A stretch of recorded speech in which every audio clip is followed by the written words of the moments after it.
So this is the story of Minnie Mouse. She was a kill shelter, urgent rescue only. And here she is in her freedom ride and back to our rescue to settle in quarantine. She was getting tested and we were doing evaluations to see.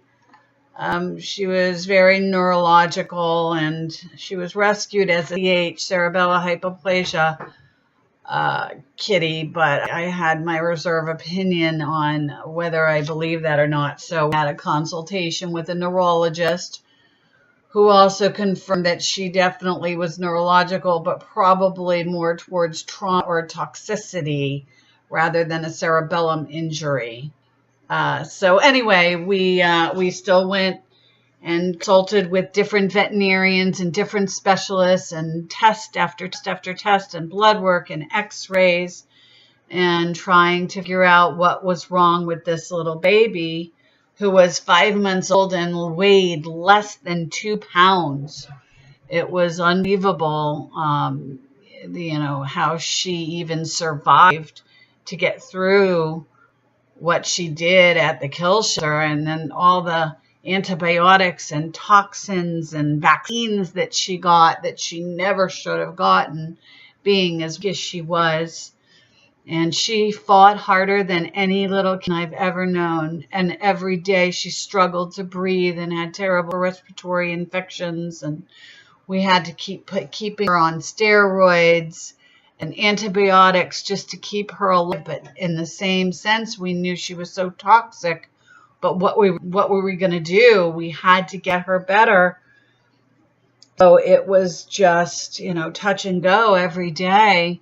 She'd struggle to breathe, and sometimes we even had to admit her overnight to the hospital to go on IVs because her breathing was so bad. And although I did nebulizer every day with her and inhalers, and I was able to do all the treatments with antibiotics, and then having different vet specialists. Every week we were seeing a different specialist to try to get answers. And everything, all the infectious diseases were coming up negative. The FIP was ruled out because she didn't have the clinical. And we saw this huge tapeworm come out of after one of her parasitical treatments. It was absolutely horrific that this kitten was consumed by this over 10-foot rare fish tapeworm, not from a flea, but from eating raw fish, come to find out. And it is very resistant to the normal tapeworm dewormer. So we keep getting rid of segments of it. And yes, we've gotten rid of most of it. Unfortunately, there's still eggs and different segments that are still surviving over the months that keep coming out in small pieces that we're not able to rid her entirely. But we had to get her stronger. The most important thing on our list was getting this kitten stronger and detoxing her so that we can give her immune system a chance, because she was losing all the hair on her face. She had fungal infections and yeast infections and MRSA and everything that you can possibly imagine, staph infections, and infections were just blowing out as abscesses out of her eyes, her ears, her nose.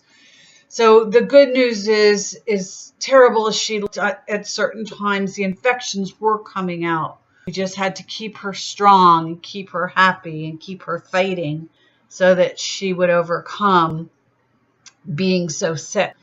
So over the months, it was a roller coaster, up and down and up and down. And we did a lot of physical therapy that I did here at the shelter and our rescue shelter. And we used to do the pulsed electromagnetic frequency, the loop, and that helped a lot, getting inflammation down, and all the infections were coming out, but she was scratching all the time.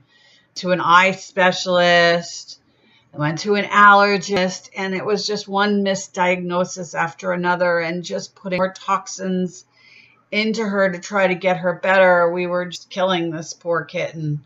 So I decided it was time to detox her. She kept fighting and fighting and fighting, and now we had to look at it from a different point of view. We had to detox her and get her strong enough to fight these infections on her own.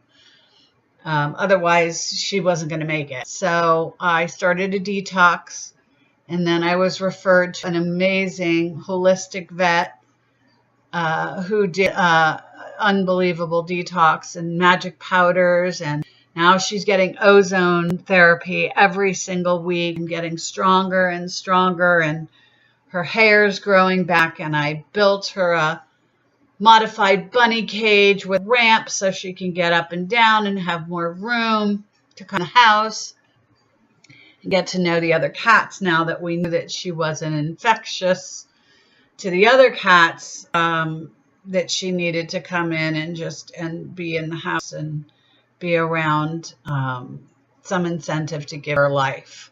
So now she's getting better. We still keep getting little pieces of tapeworm, but I think we're coming to the end of this cycle, and we have one more tapeworm treatment we're going to try in another week, and in conjunction with her ozone therapy, and she's doing amazing, and we just need all your prayers and support. There she is dreaming, this sweet little baby, that she's up to 5.5 pounds now and getting her and getting stronger every single day. So we just need all your prayer support. And thank you all for believing in us that this strong little amazing soul is going to grow up to be a very tiny little cat, but she's going to probably remain here at the rescue, which is also a special needs feline sanctuary.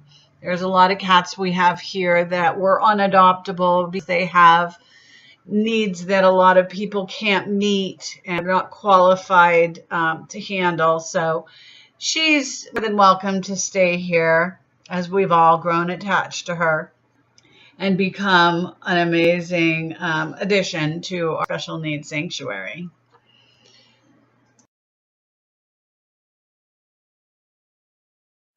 So now she plays and she runs and she jumps, and she's finally starting to act like a real kitten. And it's just warms my heart and makes me thank all the higher powers in the world that she made it this far, and that she's going to be okay. And she will overcome this, and we will get rid of all parasites.